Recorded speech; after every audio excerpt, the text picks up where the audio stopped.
Hello and welcome friends, this is AM Pachauri and you are watching Masters in Ethical Hacking YouTube channel. तो friends, आज हम जानने वाले हैं एक बहुत ही बेहतरीन आज हम फोरेंसिक के बेहतरीन टूल्स के बारे में बात करेंगे। आज मैं आपको एक दो नहीं मतलब बहुत सारे टूल्स के बारे में प्रैक्टिकली बताने वाला हूँ। फोरेंसिक इन्वेस्टिगेशन किस तरह से की जाती है और मतलब आज हम बात करेंगे डिजिटल फोरेंसिक के बारे में, डिजिटल कंप्यूटर फोरेंसिक के बारे में। काफ़ी टाइम से मैंने फोरेंसिक के ऊपर वीडियोस नहीं बनाया है, तो मुझे ज़रूरी लगा कि फोरेंसिक के ऊपर मैं एक वीडियो बनाऊं। फ्रेंड्स, आज जिन टूल्स के बारे में मैं आपको बताने जा रहा हूँ, डिजिटल फोरेंसिक में यूज़ होने वाले ये टूल्स हैं। आप इन्हें फ्री ऑफ कॉस्ट यूज़ कर सकते हैं, लेकिन मिसयूज़ बहुत सारे कुछ ऐसे टूल्स भी इसमें हो सकते हैं जो काफ़ी सेंसिटिव हैं, तो आप उनका मिसयूज़ ना करें। आप जो भी यूज़ करेंगे वो आपकी खुद की अपनी रिस्क पे करें। एंड सेकेंडली मैं आप लोगों को बताना चाहूँगा friends, this video is really ये जो वीडियो है काफ़ी अमेजिंग होने वाला है, क्योंकि इस वीडियो में मैं आपको एक दो नहीं बहुत सारे टूल्स के बारे में प्रैक्टिकली बताऊंगा। आप डिजिटल फोरेंसिक में बहुत कुछ सीख सकते हैं। तो चलिए फ्रेंड्स, शुरू करते हैं इस इंटरेस्टिंग टॉपिक के साथ। सबसे पहले मैं आपको बताना चाहूँगा डिजिटल फोरेंसिक होता क्या है। फ्रेंड्स, कंप्यूटर की दुनिया में कई बार आप लोगों ने मूवीज़ के अंदर या कभी सुना हो, तो कई बार ये बात ज़रूर सुनी होगी कि लाइक जो भी कंप्यूटर वगैरह, यानी कि कोई भी अगर हम क्रिमिनल है उसके जो कंप्यूटर्स हैं या फिर कंप्यूटर के साथ मोबाइल फ़ोन्स हैं, उनके अंदर बहुत सारे जो क्ल्यू हैं उनकी छानबीन की जाती है। उसे ही हम डिजिटल या कंप्यूटर फोरेंसिक के नाम से जानते हैं। यानी कि कंप्यूटर से जो भी डेटा हमारे हाथ लगता है, अगर किसी ने वो पूरी तरह डिलीट भी कर दिया है तो भी आप उस डेटा को एक्सेस कर सकते हैं, या फिर जो फाइल्स हैं, जो फोल्डर्स हैं, तो उनके बारे में इन्वेस्टिगेशन करना, यही डिजिटल फोरेंसिक का काम होता है। तो फ्रेंड्स, इसमें बहुत छोटी छोटी जो फाइल्स होती हैं उनको भी चेक किया जाता है, उनके अंदर के डेटा को भी चेक किया जाता है, करंट डेट एंड टाइमिंग को भी चेक किया जाता है। मतलब बहुत A to Z, इवन कितनी बार उसे लॉगिन किया गया है, कितनी बार इसमें पेन ड्राइव लगाई गई है, वाईफाई ओपन किया गया है, कौन सा वाईफाई ओपन किया गया है, मतलब A to Z बहुत बारीकी से एक एक फाइल को चेक किया जाता है। तो डिजिटल फोरेंसिक में हालांकि बहुत सारे टॉपिक्स होते हैं, अभी मैं इतने सारे टॉपिक्स तो शायद नहीं बता पाऊँगा, लेकिन हाँ, मैं आपको मैक्सिमम टॉपिक्स ज़रूर बता दूंगा कि जो डिजिटल फोरेंसिक में हम यूज़ करते हैं। तो चलिए फ्रेंड्स, सबसे पहले हम बात करेंगे कि ये जो टूल्स हैं जिनमें आज हम प्रैक्टिकल करने वाले हैं, ये टूल्स हमें मिलेंगे कहाँ से। तो फ्रेंड, डिजिटल फोरेंसिक के लिए जो टूल्स हैं ये है, यहाँ पूरी लिस्ट आप देख सकते हैं। यहाँ पे लिखा हुआ है फोरेंसिक टूल्स, और LCMD, PCMD, JLECMD है, BS स्ट्रिंग्स है, रजिस्ट्री एक्सप्लोरर है। इसमें बहुत सारे ये टूल्स हैं, आप इन्हें यहाँ से डायरेक्टली डाउनलोड कर सकते हैं। दूसरा फ्रेंड्स, आप देखेंगे ये वार्निंग्स आपको पढ़ना जरूरी है। All software require at least Microsoft.NET, you will get errors running these without 4.6। अगर आपके पास 4.6 .NET फ्रेमवर्क नहीं है तो ये चीज़ें नहीं चलेंगी। Do not run anything found here from C, तो आपको ये कभी भी यहाँ से नहीं चलाना है, ये बात आपको ध्यान रखना है। Do not use Windows to extract things, use 7-zip और WinRAR। तो आपको पता है ये फाइल आपको कैसे चलानी है। You may not be able to download things using internet explorer, use chrome और फायरफॉक्स। यानी कि इंटरनेट एक्सप्लोरर पे ये काम नहीं करेंगी, क्रोम या फायरफॉक्स आपको डाउनलोड करना पड़ेगा। Any antivirus hits are false positive and the warning can be ignored. मतलब एंटीवायरस कई बार ऐसा हो सकता है कि आपको फेक वार्निंग दिखाए, लेकिन आप इग्नोर कर सकते हैं उन्हें। तो आप समझ गए होंगे इन टूल्स को किस तरह से यूज़ करना है। अब मैंने इनमें से बहुत सारे टूल्स को डाउनलोड किया हुआ है, मैं उन्हें यूज़ करने के बारे में आपको थोड़ा सा बता देता हूँ। तो फ्रेंड्स, सबसे पहले हम यहाँ देखेंगे ये जो टूल्स है मैंने डाउनलोड किए हुए हैं। टोर ब्राउज़र के अंदर फोल्डर बनाया हुआ है टोर ब्राउज़र, वहीं पे ये टूल्स मैंने डाउनलोड किए हुए हैं। इनमें से कुछ टूल हैं EXE जो डायरेक्टली चल जाएंगे, और कुछ टूल हैं जो आपको CMD की मदद से चलाने पड़ेंगे। तो जैसा कि मैंने शुरू से आपको बताया है कि इसमें हमें A to Z जितनी भी फाइल्स हैं उनकी क्वेरी करनी होती है, उन्हें चेक करना होता है, उन्हें टेस्ट करना होता है कि उनके अंदर कितनी इन्फॉर्मेशन हम गेन कर सकते हैं। तो चलिए फ्रेंड्स, कुछ टूल्स के बारे में मैं आपको बता देता हूं। तो सबसे पहले आप यहां देखेंगे CMD मैंने ओपन कर रखा है, मैं इसे क्लियर कर देता हूं पहले।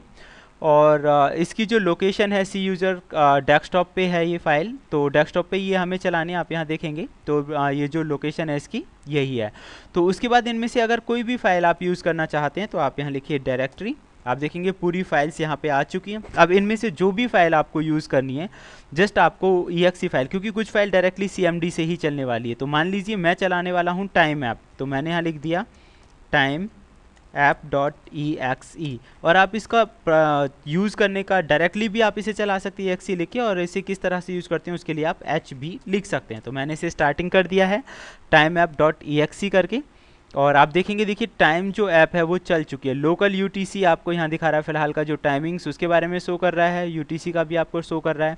इसके अलावा आप यहाँ देख सकते हैं टॉप मोस्ट विंडो के अकॉर्डिंग ये आपको शो करेगा, और पब्लिक आईडी अगर आप चाहते हैं पब्लिक आईपी तो ये पब्लिक आईपी भी आपको शो कर देगा। तो friend this is the time app, आप देख सकते हैं करंट टाइमिंग ऐप। इसकी ज़रूरत आपको क्यों पड़ सकती है मैं आपको बता दूं, जब भी फोरेंसिक इन्वेस्टिगेशन की जा रही है, किसी भी चीज़ को एक्सट्रैक्ट करने में, इंफॉर्मेशन निकालने में कितना टाइमिंग आपको लगा, या फिर करंट टाइमिंग वहाँ का क्या है और बाहर का जो टाइमिंग होता है वो क्या है, तो उस तरह के जानने के लिए, या फिर करंट आईपी एड्रेस ही क्या दिखा रहा है पीसी का, उसके लिए आप इस टाइम ऐप का इस्तेमाल कर सकते हैं। सेकेंडली फ्रेंड्स, मैं आपको दिखाता हूँ PCMD किस तरह से यूज़ किया जाएगा। तो आपको यहाँ पर लिखना है कैपिटल में PC, आप देखेंगे उसका नाम PECMD.exe है, उसे हम किस तरह से यूज़ करें उसके लिए आप लिखिए -h। तो आपको यूज़ करने का जो तरीका है इसे वो पूरा दिखा देगा। आप देख सकते हैं directory to recursively process and file to process, आप यहाँ देख सकते हैं ओ किस लिए यूज़ करेंगे, when specified save prefetch file by to the given path, JSON file, CSV files. तो इस तरह की फाइल्स में अगर आप देखना चाहें इस कमांड को कैसे यूज़ करना है तो आप यहाँ एग्जाम्पल में जाके देख सकते हैं इस कमांड को किस तरह से यूज़ किया जा सकता है, और इसमें स्पेशली लिखा हुआ है F और D रिक्वायर। तो F और D की मदद से आप जिस भी फाइल से रिलेटेड इन्फॉर्मेशन गेन करना चाहते हैं वो आप यहाँ आसानी से कर सकते हैं। तो आप देख सकते हैं प्रोसेस एडिटिंग का इसका काम है मेनली, तो प्रोसेस एडिटिंग इसका काम होता है, किसी भी फाइल की जो प्रोसेस है वो किस तरह से हुई है ये आप जान सकते हैं।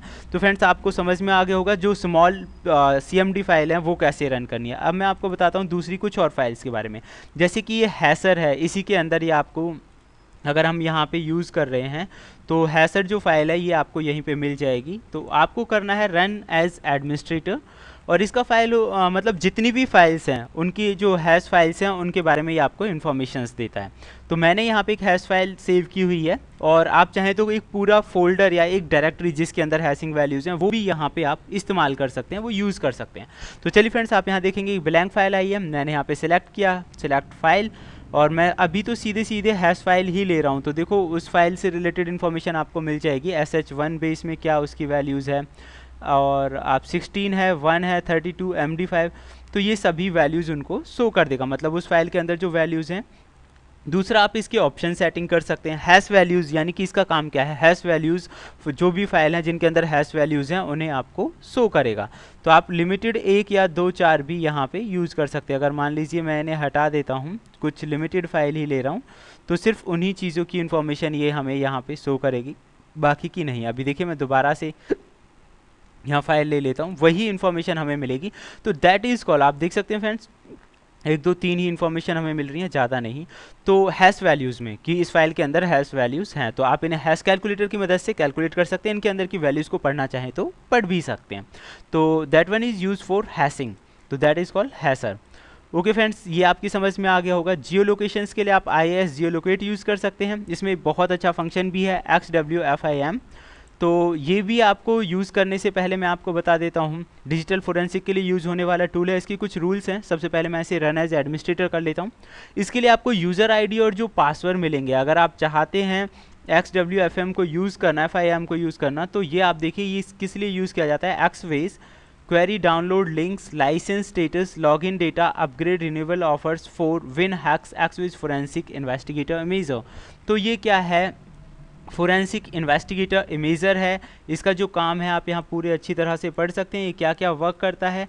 और आपको अगर इसका लाइसेंस चाहिए तो आप देखिए यहाँ पे चेक कर सकते हैं, लाइसेंस ले सकते हैं। मैं आपको दिखा देता हूँ किस तरह से ये वर्क करेगा। मैंने इसे कर दिया है रन करने के बाद after some time it will be run. तो फ्रेंड्स, जैसा कि मैंने आपको बताया था, डिजिटल फोरेंसिक में एक एक फाइल को क्वेरी किया जाता है, एक एक फाइल के अंदर के डेटा को क्वेरी किया जाता है, चेक किया जाता है, और उसके लिए इन टूल्स की आपको ज़रूरत होगी। तो डिजिटल फोरेंसिक में मेरे हिसाब से अपने आप में काफ़ी हद तक कंप्लीट वीडियो है कि किस तरह से ये चीज़ें काम करते हैं। आप देखेंगे स्टार्ट हो चुका है, एरर हमें दिखा रहा है बिकॉज हमने इसे रजिस्टर्ड नहीं किया। रजिस्टर्ड करने के लिए मैंने आपको बता दिया कहाँ से ये रजिस्टर होगा। स्टार्टिंग में नेम वगैरह ये पूछता है, आप कोई भी नेम और कोई भी पासवर्ड वहाँ पर दे सकते हैं, इसका कोई इश्यू नहीं है। आई एम रिपीटिंग अगेन, अगर ये टूल आप प्रैक्टिस करके देखना चाहते हैं और इसका किस तरह से इस्तेमाल होगा, आप देखिए प्रैक्टिशनर्स गाइड इसमें दी गई है।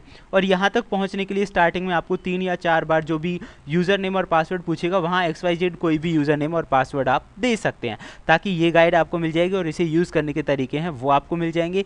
इसका लाइसेंस नंबर कहाँ से मिलेगा और यूज़र नेम कहाँ से मिलेंगे, अगर आप क्लियरली इसे यूज़ करना चाहते हैं तो आप ये वेबसाइट में आपको बता रहा हूँ, यहाँ से आपको लाइसेंस की इन्फॉर्मेशन मिल जाएगी। Okay friends, next one is जो हम यूज़ करने वाले हैं वो है timeline explorer. Timeline explorer just for CSV file और एक्सेल फाइल्स के लिए आप इसे यूज़ कर सकते हैं, CSV, एक्सेल और जेसन फाइल्स के लिए। तो फ्रेंड्स वीडियो ज़्यादा लेंथी होता जा रहा है, मैं फ़िलहाल अभी इसे ही बताऊंगा आपको टाइमलाइन एक्सप्लोरर क्या रोल करता है। ज़्यादातर एक्सेल की जो फाइल्स हैं उसके डेटाबेस को ये कैप्चर कर लेगा, उससे रिलेटेड जो इन्फॉर्मेशन है वो आप देख सकते हैं। इसमें PC CMD वगैरह ये सारी फाइल्स आती हैं। मैं यहाँ पे देखिए, मैंने यहाँ पे ओपन किया, ओपन करने के बाद कोई भी जो एक्सेल या डाटाबेस की जो फाइल है वो आप ले सकते हैं। फ़िलहाल मैं यहाँ पे एक जो फाइल है, मैंने एक फ़ाइल ली कोई भी, ओके, NK मैंने सिलेक्ट कर लिया, ओपन कर दिया है। और उसके बाद आप देखेंगे इससे रिलेटेड जो डेटा है वो एक्सेल की फ़ाइल के रूप में यहाँ पे आ जाएगा, इसीलिए मैंने बोला एक्सेल। और वो तो ये सारी फाइलें आ गई हैं। और एक्सेल में जो भी हमारे पास प्रॉपर्टीज़ होती हैं फाइंड करने के लिए कि किस तरह से कोई भी नाम आपको ढूंढना है, वैल्यूज़ आपको फाइंड करनी है, तो आप यहाँ से फाइंड आउट कर सकते हैं। दूसरा, इसके अंदर बहुत सारे टूल हैं, डेट के हिसाब से आप कर सकते हैं, फ़ॉन्ट के हिसाब से, फ़ॉन्ट साइज, सीक्वेंस यहाँ पे अलग अलग ले सकते हैं, इसकी सेटिंग्स हैं यहाँ पे, और कॉलम विड्थ रीसेट भी कर सकते हैं। तो friends, timeline explorer for Excel files और हमारी जो CSV फाइल्स होती हैं उनकी इन्वेस्टिगेशन करने के लिए इसका इस्तेमाल किया जाता है। और सारे टूल्स आपको इस वेबसाइट पे मिल जाएंगे, इसका लिंक मैं डिस्क्रिप्शन में डाल दूंगा। तो उम्मीद करता हूँ फ्रेंड्स डिजिटल फोरेंसिक का ये जो वीडियो आपको पसंद आया होगा। इससे रिलेटेड अगर आपके माइंड में कोई भी क्वेश्चंस हैं तो प्लीज़ कमेंट बॉक्स में लिख के कमेंट कीजिए, I will try to solve. Thank you friends, good bye.